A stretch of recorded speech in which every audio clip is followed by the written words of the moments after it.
واقعہ یہ کہ آج سے پہلے میں اس دعا کی اصل عظمت کو اتنا نہیں سمجھ پایا تھا جتنا آج سمجھا ہوں۔ یہ جو عظیم دعا ہے جس میں اتنی لجاجت، اتنی ہیوملٹی حضور نے اختیار کی ہے جس سے آگا کا سوال نہیں۔ اللہم انی عبدک وابن عبدک وابن امتک، اے اللہ میں خود تیرا بندہ ہوں، میرا باپ بھی تیرا ادنا غلام، میری ماں تیری ادنا کنیز، فی قبضتک،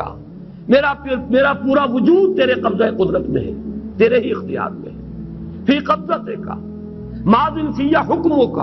میرے پورے وجود میں تیرا ہی حکم جاری و ساری ہے،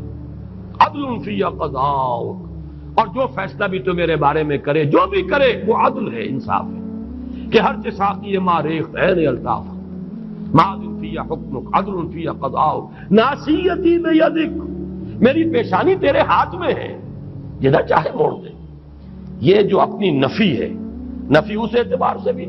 اپنی انانیت کی نفی، انی عبدک وابن عبدک وابن امتک،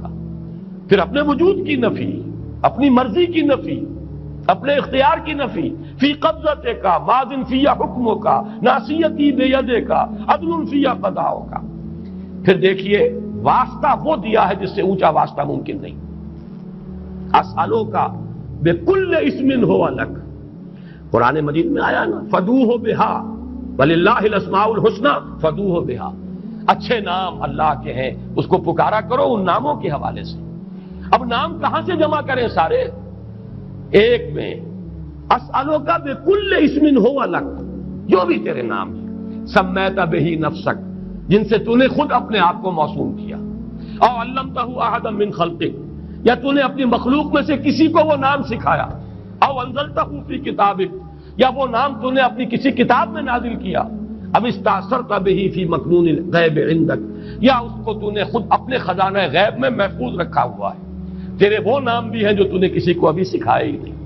تو نے اپنی کتاب میں کسی میں نازل ہی نہیں کیے، وہ تو تیرے خاص خزانے کے اندر وہ ابھی در مکنون ہے، وہ ابھی تیرے پاس موجود ہے۔ یہ اس سے بڑا اب واسطہ کیا ہوگا؟ مانگا کیا ہے ذرا غور کیجیے، ان تجعل القرآن ربیع قلبی ونور صدری وجلاء حزنی وذہاب ہمی وغمی۔ استدعا میں یہ کر رہا ہوں پروردگار، اس قرآن کو میرے دل کی بہار بنا دے، میرے دل کا نور بنا دے، نور صدری، ان تجعل القرآن ربیع قلبی، میرے دل کی بہار، ونور صدری، میرے سینے کا نور، وجلاء حزنی، یہ حزن جو جس سے کہ محمد دوچار ہے صلی اللہ علیہ وسلم، یہ وہ کیفیت جو ہے قبض کی، اس کو دور کرنے کا ذریعہ بنا دے اس قرآن کو، جلاء حزنی وذہاب ہمی وغمی، اور میرے ہموم، میرے تفکرات، میرے غموں کو دور کرنے کا ذریعہ بنا دے۔ یہ عظیم دعا آج سورۃ الضحیٰ پر غور و فکر کرتے ہوئے، ویسے تو میں تقریباً 30 برس سے اس دعا کا مبلغ ہوں، اس لیے کہ جب میں نے یہاں کام شروع کیا تھا لاہور میں، جو تقریریں کی تھی مسلمانوں پر قرآن مجید کے حقوق کے نام سے جو شائع شدہ ہیں، اس پمفلٹ کے آخر میں نے یہ دعا درج کی ہے۔ یہ اصل میں کچھ مختلف احادیث میں ٹکڑے آئے ہیں، کہیں کوئی ایک ٹکڑا کم ہے، کہیں دوسرا کم ہے، میں نے بڑی تحقیق کر کے تمام روایتوں کو جمع کر کے پھر اس کو مرتب کیا ہے، اور وہ بڑی خوبصورت میں نے اس کی سیٹنگ کی ہے، اور وہ اس کتابچے کے آخر میں ہے۔